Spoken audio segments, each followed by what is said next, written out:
Bonjour et bienvenue dans Aujourd'hui, une émission pleine d'amour, d'écologie et de bons plans. Enfin, surtout d'écologie et de bons plans. Au menu du jour, une façon d'économiser de l'argent en utilisant des matériaux recyclés pour la construction avec Materium. Et puis une solution assez géniale qui s'appelle eSmart. Vous pouvez transformer votre maison, votre appartement en maison intelligente et faire des grosses économies d'énergie. Greta, c'est notre bus et en général, elle a un truc dans le ventre aussi. Qu'est-ce que tu vas nous montrer, Greta, aujourd'hui? J'aurai 2 reportages. D'abord Marie Romanence qui nous parlera d'accessoires de mode. Et l'ex-Miss Suisse Lauriane Salin nous montrera son compost et comment il a changé sa vie. Comment son compost a changé sa vie. On se réjouit de voir ça, c'est aujourd'hui dans Aujourd'hui. Vas-y Marc, mets les gaz, les watts. Enfin, presse sur la pédale.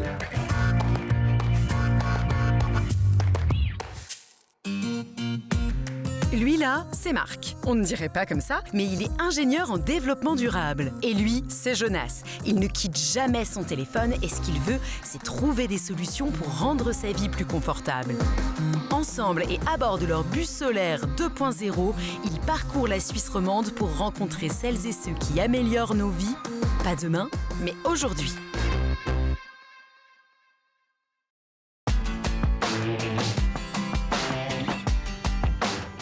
Il est chouette ce bus. Il te plaît? Pourtant il n'est pas tout neuf, il a des années et des années. Mais il est toujours cool à conduire, on a toujours du plaisir. Quand tu construis ta maison, t'es pas non plus obligé toujours de prendre un matériau neuf. On peut aussi utiliser des matériaux d'occasion. Il y a une association à Genève qui s'appelle Materium qui fait ça, qui récupère des matériaux et les remet à la vente pour la construction. Donc si tu veux décorer ton salon avec le canapé dans la Morizo, tu peux aller chez Materium. Exactement. Et t'appelles Maude, qu'on va voir maintenant, qui a cofondé cet espace et qui va nous recevoir.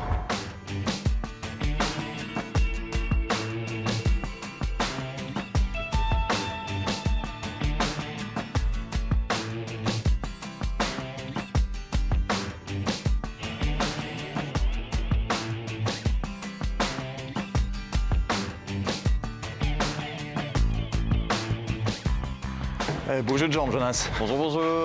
Bonjour. Bonjour. Salut Maude. Ça va? Oui, bonjour. Jonas, enchanté. Où est-ce qu'on est ici? Ici, on est au commun où on démonte l'exposition Oui, non, oui. Et puis, donc, on nous a mandaté, on nous a appelé pour venir démonter l'exposition ici. Donc l'expo, elle est terminée et maintenant, vous allez prendre un maximum de matériaux pour Materium. Voilà, exactement. Donc, c'est essentiellement des panneaux MDF et puis des lambeaux de bois classiques. Vous prenez toutes sortes de trucs, comment vous faites le tri de ce que vous allez sélectionner? Alors, nous, on prend essentiellement des matériaux donc on peut réutiliser et revendre. Là, par exemple, on voit le bois, il est état de neuf. Il a servi quelques jours. On pourrait encore l'utiliser facile. Hein. Ouais, et le but c'est de le récupérer, puis de le valoriser, de le revendre. Voilà. Parfait. Bon, on peut vous aider à démonter, faire quelque chose? Allons-y. On y va? Jonas, t'as déjà vu une perceuse?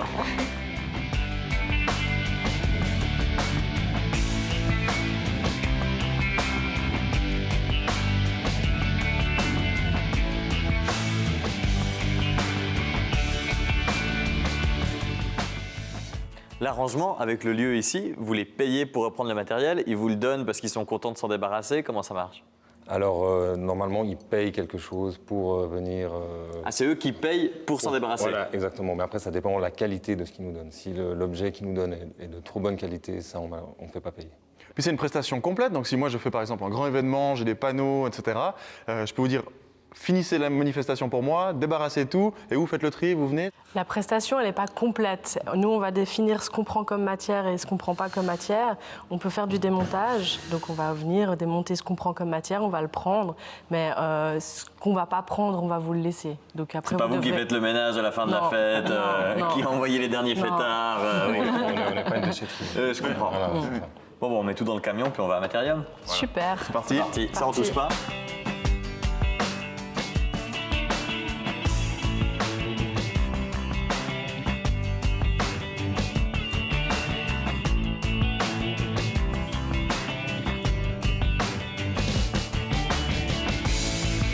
Bon, Nestor, amenez-nous chez Materium. Je sais pas pourquoi t'as toujours le bon rôle dans cette Ne émission. parle pas trop, s'il te plaît. On n'aime pas les chauffeurs de taxi qui parlent ici. Tu me mettras une bonne note sur mon ranking. Regarde devant pour avoir une bonne note. Bon, avant d'arriver chez Materium, nous, on va te montrer quelque chose que Greta a préparé pour toi. Greta, c'est le nom du bus. Et c'est un reportage qui a un lien direct avec ce que tu fais. Et on aimerait avoir ton avis là-dessus. Ok. Greta, allume la TV. S'il te plaît. S'il te plaît, pardon. Oh, s'il te plaît. Et on va se connecter avec Marie Romanence. et son reportage. Je suis ici à Créature à Genève, un atelier de revalorisation textile. Apparemment, avec ça et ça, des bâches publicitaires, des déchets destinés à l'incinération, on pourrait faire des sacs, des accessoires et plein d'autres choses. Moi, j'ai bien envie d'aller voir leur seconde vie.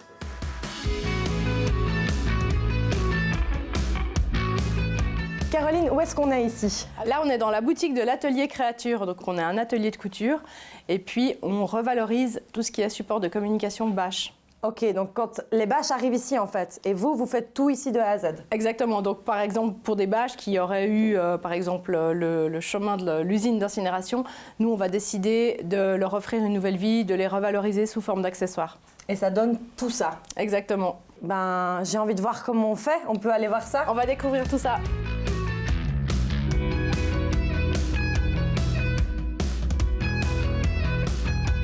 Donc l'entreprise, elle vous envoie une bâche, vous les récupérez et vous en faites quoi? Donc on va recevoir la bâche comme ça brute, on va la laver, la couper, la transformer par le biais de la couture en accessoire. Du coup, par exemple, cette bâche, elle va pouvoir avoir une nouvelle vie sous forme de cabas, sous forme de carnet. Donc là, c'était une commande pour une entreprise. On peut développer des prototypes, etc. C'est ça, ça veut dire que si une entreprise a une envie folle avec sa bâche, spécialement, elle peut la créer ici. Bien sûr. Et tout ça, c'est fait par les couturières dans l'atelier. Voilà, tout à fait. Je peux voir comment ça se passe parce que d'une bâche comme ça à un accessoire comme ça m'intrigue.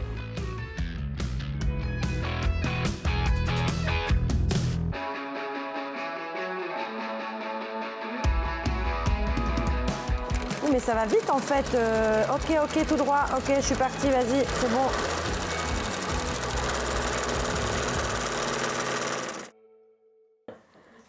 Bah voilà. Bon, pour un sac comme ça, il faut combien de bâches? Alors là, par exemple, pour donner une idée, si on parle des petits porte-clés qu'on produit, 2 mètres carrés de bâches, on va pouvoir en faire plus de 120. Ah ouais. Donc ça représente quoi en économie d'énergie? Alors, en termes de kilos de CO2, on est à peu près à moins 3300 kilos de CO2 par année, ce qui, rapporté à une utilisation, on va dire, de la vie de tous les jours, d'avoir une voiture pour une personne pour 5 ans, ou alors de 29 ans d'électricité. On fait une bonne économie d'énergie. On fait une bonne économie d'énergie, tout à fait. D'accord.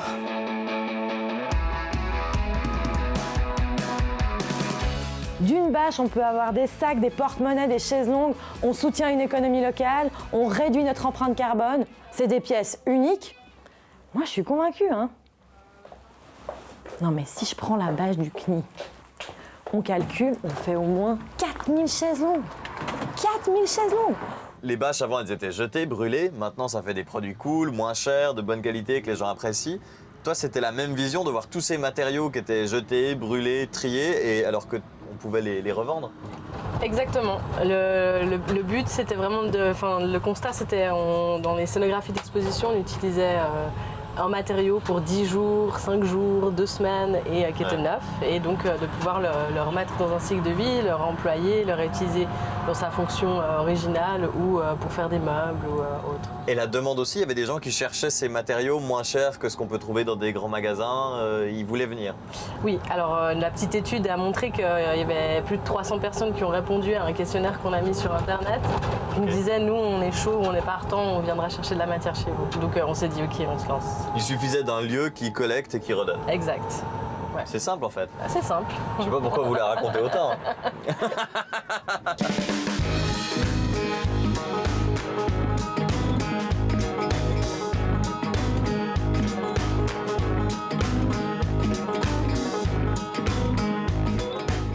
Alors, bienvenue à Matérium. Comme Merci, vous pouvez voir, on a un ensemble de matériaux disponibles, dont C'est la caverne d'Ali Baba, ouais. du bois, Bonjour. des panneaux. Bonjour. Salut. Salut Yves. Marc? Bonjour. Vous êtes combien à Matérium? Salut. On est 8 membres à travailler assez activement et puis on a à peu près 7 bénévoles encore en plus. Parce que c'est un boulot de malade. Il faut trier, répertorier. Après, j'imagine qu'il y a des coins avec toutes sortes de matériaux, c'est ça? Exactement. Là, on est sur quoi? Sur les planches en bois? Là, on a plutôt des panneaux de bois. Là, il y a de la quincaillerie, donc tout ce qui est clous, vis, cordes. Ici, on a plutôt les tissus. Et puis, il y a Même de des quoi petites isoler, choses. c'est ça, hein, pour isoler sa L'isolation, baraque. exactement. Les gens viennent faire quoi ici? La plupart des gens, ils viennent avec quelles intentions chez vous? Ils ont des projets d'aménagement ou de différentes choses. Donc, ils ont des projets de théâtre, par exemple de scénographie de théâtre, d'aménagement de magasins, où ils peuvent faire encore des étagères à la maison. En fait, c'est vraiment comme si tu vas dans un magasin normal et que tu as des produits, en fait. Des privés qui viennent bricoler, des grands-parents qui viennent faire des trucs avec leurs enfants, des gens qui rénovent leur salon. C'est ça, on a des privés, mais on a aussi des artisans, beaucoup d'artisans qui viennent, des artisans scénographes, des artisans menuisiers. L'avantage, il est écolo, mais il est aussi sur le coût, j'imagine. C'est moins cher de venir acheter une planche de bois, une tringle, du tissu, d'isolation ici qu'ailleurs. Ah bah ouais, nous on a à peu près à 50% du prix neuf pour équivalent de qualité. Donc ça veut dire la moitié du prix. Donc s'il y a la même qualité, ce sera moitié prix. Exactement. Puis si ça se dégrade, on s'arrête à 30% du prix neuf. Ouais, ici j'habite le quartier, je veux venir ici, je me dis ah super, j'aimerais acheter quelque chose, comment ça se passe En fait, on a déjà un site internet avec une boutique en ligne, donc on peut déjà commander en ligne si on sait ce qu'on veut et que ça correspond. Ça, c'est la première chose. Et puis sinon, c'est venir effectivement ici chiner. Et là, il y a tout qui marche. Enfin, il y a vraiment déjà une banque de matériaux qui est assez impressionnante. Il y a des gens qui travaillent, qui sont motivés, convaincus, on le voit. C'est venu d'où l'idée? Comment ça a commencé? Ça a émergé d'études en architecture d'intérieur où en scénographie, tout était jeté. Vraiment, tout ce qui était neuf, au bout d'une semaine, 2 semaines, c'était jeté. Et puis, on s'est dit, on s'est réunis à 5 et puis on s'est dit, mais il faut qu'on fasse quelque chose. Quel est l'impact de tout ça sur une ville comme Genève?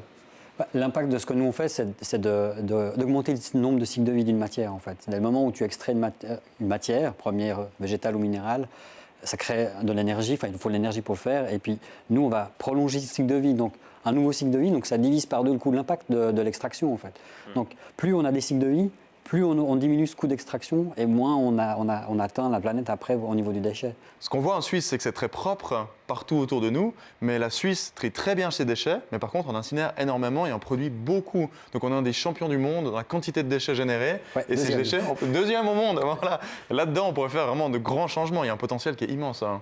Le réemploi, c'est aussi une façon de montrer aux gens que de consommer moins dans l'achat de matériaux bruts, c'est aussi possible. Donc diminuer les 500 kilos de déchets par habitant par année qu'on a en Suisse, pardon, c'est pas 500, c'est 720 par année, c'est un monstre travail. On est les champions du recyclage, mais on est les champions de la quantité de déchets aussi. Bon, c'est très bien. Donc moi, je peux vous laisser Marc, par exemple. C'est un truc que j'utilise pas. Vous pourriez le mettre avec les poteaux, là, ce serait nickel. On va discuter avec Greta. Bon, bonne blague. Moi, j'ai vu des rouleaux de peinture achetés. Je peux vous en prier en 2? Bah ouais. Super. Allez.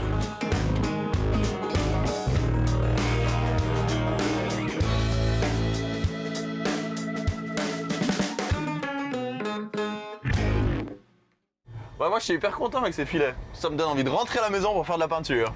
T'en faut pas beaucoup pour être content. Hein. C'est clair. Bon, là, on va avoir des maisons plus intelligentes que toi. Des maisons intelligentes. Ça va être dur. Ouais, des maisons dans lesquelles on peut régler des appareils et avec ça, gagner une tonne d'énergie. Et c'est à Nyon, juste à côté de Genève. Au cas où tu sais pas où c'est Nyon. C'est bien de faire le malin, mais on va à Gland. C'est vrai? Ouais. On va à Gland, on va avoir une maison intelligente. Ouais. Plus intelligente que toi, manifestement.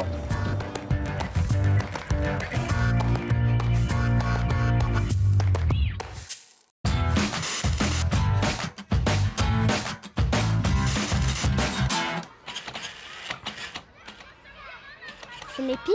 Je sais pas. Elle a coûté cher? Non, mais elle est déjà cassée. Encore un de ces trucs fabriqués à la pelle en Chine. Ah, bah forcément, s'il fabrique ça avec des pelles.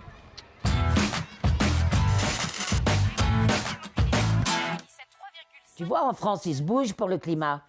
Il y a des personnalités qui se mobilisent. Ah bon? Et y a qui va sauver le monde? Je connais personne, c'est des youtubeurs. Des quoi? Youtubeurs. Bah au frigo.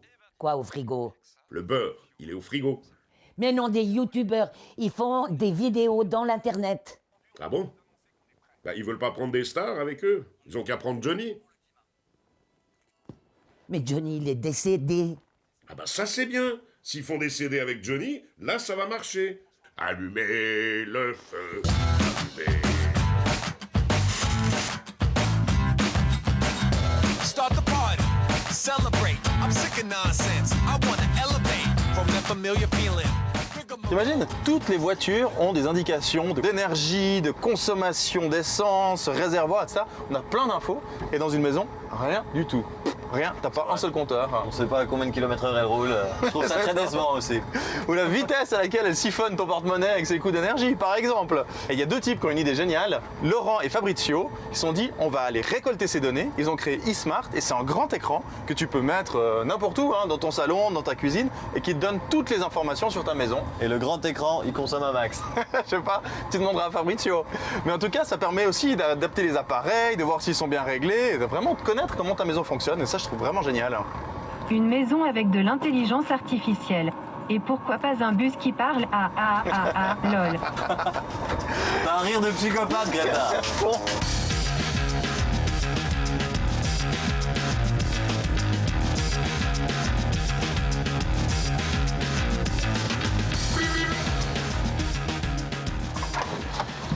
Salut Fabrizio. Bonjour. Comment ça va? Bien et toi? Bien, bien, je te présente Jonas. Salut Jonas. Salut. Fabrizio, enchanté. Vous avez fait bonne route. Iconote, en écoquartier. Iconote. Iconote, oui monsieur. Qui veut qu'est-ce que dire c'est gland en norvégien ou suédois. Et c'est un écoquartier entre Lausanne et Genève, quoi, qui est normalement interdit aux véhicules. Donc chapeau d'avoir bravé les barrières. On a négocié avec le concierge. Et qu'est-ce qu'on fait ici alors? Alors Iconote, c'est le plus grand écoquartier de Suisse romande et le premier qui a mis en place les systèmes eSmart qu'on développe au sein de notre société qui permettent à l'habitant de comprendre sa consommation d'énergie et évidemment d'agir pour la réduire. Donc dans tous les appartements ici, ils ont ton truc, le eSmart. Ouais, dans un sous-set d'appartements, il y a plusieurs types d'appartements et on a équipé plus de la moitié des appartements avec le système eSmart. On ira voir ça. Avec plaisir. Bon, je suis sûr que tu adores la technologie. J'adore. On est obligé de te montrer notre Greta. Qu'on ne présente plus, qu'on ne présente plus. Ouais. Et tu vas voir ça. Bon, attends, regarde ce qu'on peut faire. Greta, fais coucher. Et voilà. Wow. Faut pas rentrer plus facilement. Magnifique. Et voilà. Viens à bord. Entre seulement. T'es bien installé, tu veux le journal? Très confortable. Écoute, ouais, si vous avez... Attends, on a tout. Allez Greta, donne-nous le journal. Ah ouais. Je t'en prie. Sympa, ouais. Et en plus, elle raconte des blagues. Une blague? C'est parti. Docteur, mes cheveux tombent. Pouvez-vous me donner quelque chose pour les conserver? Bien sûr. Voici une boîte. Ça, eSmart, il fait pas des blagues. Hein. Non, il fait pas de blagues, non, malheureusement pas, quoi. Mais c'est une idée. Concrètement, eSmart, c'est quoi? C'est une intelligence, c'est un écran, comment ça fonctionne? Si tu veux, c'est un écran de vidéophone qui va te permettre de régler ta température et qui va te permettre de visualiser ta consommation d'énergie. Donc c'est connecté au chauffage? C'est connecté au chauffage, c'est connecté au compteur et c'est connecté à la porte d'entrée. La solution eSmart, c'est basé sur un petit module qui est quelque chose comme ça, qui vient se glisser derrière l'interrupteur que tu as dans ta chambre. Je peux prendre? Bien sûr. Ce module dans la chambre, il mesure la température et il véhicule cette information sur le réseau électrique. Donc ça prend la température, ça calcule l'électricité et puis ça discute avec l'intelligence artificielle. En fait, tous les modules, ils sont intelligents. Donc ça va prendre de l'information et ça va la présenter sur l'écran de ton vidéophone. Ok. Mais bon, ça c'est uniquement sur un logement neuf ou tu peux le mettre sur une rénovation? Alors eSmart est né pour faire de la rénovation. Le pari qu'on avait pris, c'était celui de pouvoir amener ce confort dans n'importe quelle maison. Et tu as des chiffres sur l'argent que ça fait économiser?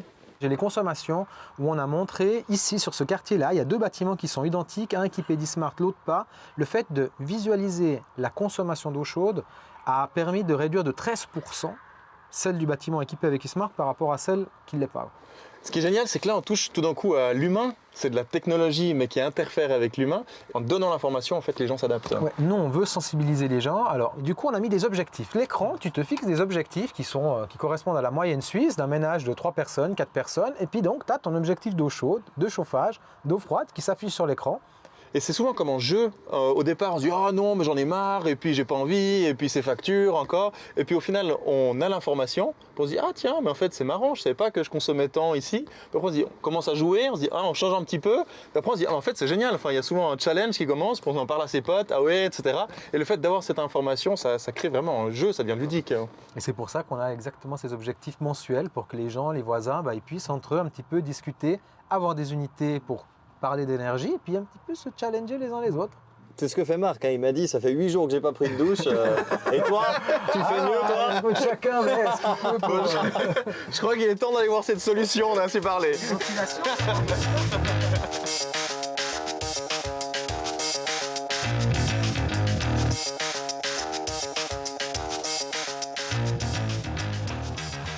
Alors, nous voilà chez Loris. Moi, je vais pouvoir te montrer un petit peu comment tout ça fonctionne. C'est un client. C'est un client, un habitant client du système. Bonjour, Marc. Loris. Merci de nous ouvrir la porte chez toi. Bienvenue. Salut, tu vas bien? Bien ça va? On vient vous parler de Jésus, Loris. Est-ce que vous avez... Non, eSmart, c'est ça, eSmart? Exactement, oui. Donc sur la tablette, on a deux parties. On a une partie domotique, où on peut gérer tout ce qui est par exemple la température, les stores, les lumières. Et il y a une autre partie qui est la consommation instantanée. Ça change quelque chose? Tu joues avec ça ou pas? Je joue pas, je consulte. Mais ça change quelque chose à la manière dont tu prends des douches, utilises l'énergie? Je dirais que oui, aujourd'hui j'ai changé quand même certaines habitudes. Notamment par exemple sur tout ce qui est eau chaude qui consomme passablement d'énergie, voire même beaucoup d'énergie. Aujourd'hui j'ai changé. Pas pour un aspect financier, plus pour un aspect, je dirais, écologique. Aujourd'hui je n'ai pas forcément envie de gaspiller de l'énergie ou des kilowattheures pour rien. Donc ici il y a un mode vacances. Ah ouais. Et quand je clique sur mode vacances, il me demande de choisir la date de retour. Je choisis la date de retour et ça coupe le chauffage. Et ça aussi, je trouve que c'est quelque chose qui est bien. Je peux couper le chauffage chez moi pendant une semaine, 2 jours, peu importe, et je ne gaspille pas inutilement de l'énergie pour rien. Et ce sera chaud quand tu reviens. Techniquement parlant, c'est quoi la puissance qu'on a besoin pour faire sortir l'eau chaude de ce Facile, facile. Bah, ça dépend un peu de la vitesse à laquelle on tire l'eau chaude, mais facile entre 3000 et 10 000 watts. Tu prends, t'es large alors. Oui, est-ce qu'on peut faire et 100 000. Parce que j'ai un indicateur chez moi, donc je sais chez moi combien ça consomme. Peut-être qu'on peut vite faire un test. Ah, mais on fait le test à fond. On peut vite aller ouvrir l'eau chaude. Je vais prendre une douche? On va prendre une douche. Ouais, juste là. Suffit que tu ouvres l'eau chaude de la cuisine. Okay. Alors, ça prend quelques secondes, le temps. Ah ouais, de bleu. Ouais, 24 000 watts, ouais. Et ça, c'est un simple robinet d'eau chaude qui est ouvert. Arrête l'eau, Jonas. On a compris. Arrête. Il y a un ours polaire qui est mort. Il y a une théorie qui dit qu'on devrait être en dessous de la société à 2000 watts, donc ce serait comme consommer moins de 2000 watts toute l'année en continu, et là on voit que tu es à 240 watts. Donc on voyait la douche 30 000, là 230 watts pour l'éclairage, idéalement il faudrait rester toujours en dessous de 2000. Tu dois rester toujours en dessous de 2000. Ouais. Tu es meilleur que la moyenne suisse en électricité, et puis tu dépenses un peu plus d'eau chaude que la moyenne suisse en eau chaude. Ouais, alors je suis pas sûr que l'eau chaude ce soit moi.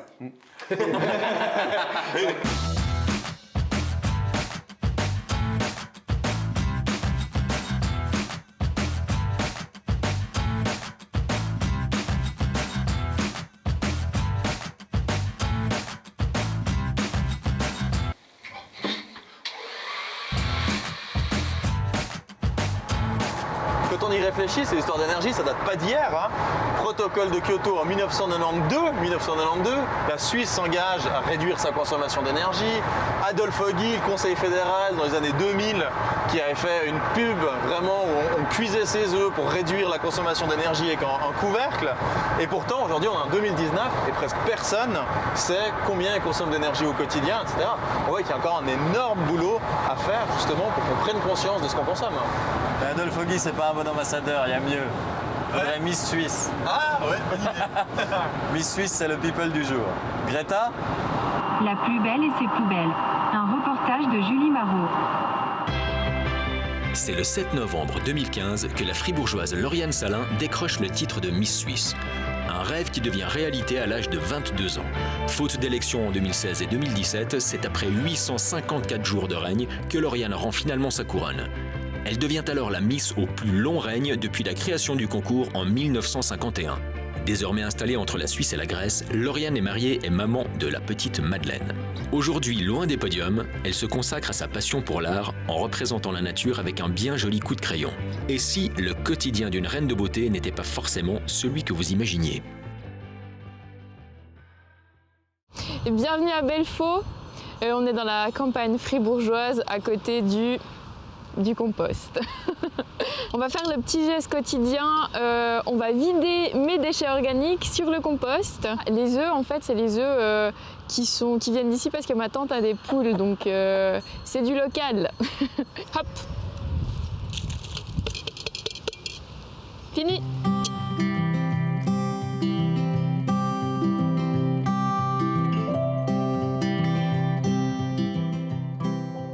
Moi, je m'évade par la nature. Juste ici, autour de nous, il y a certains dessins que j'ai faits, dont ma série d'animaux. Moi, j'invite à retourner dans la nature elle-même. C'est-à-dire, finalement, regardez mes dessins, ça vous a plu, allez vous promener à la forêt maintenant.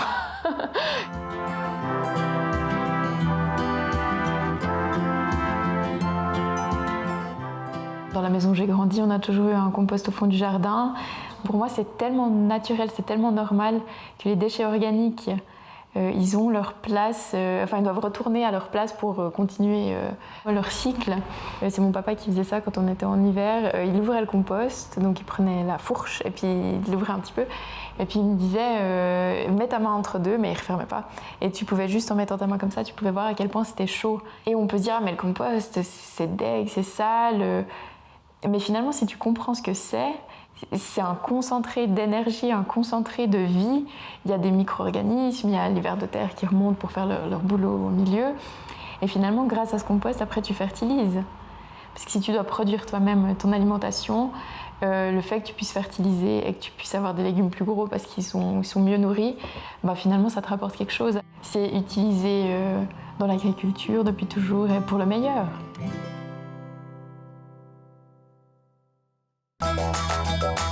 Eh ben, je pensais pas que ça pouvait être si poétique de parler du compost. Pas sûr que la semaine prochaine, avec le plastique, on fasse dans la poésie.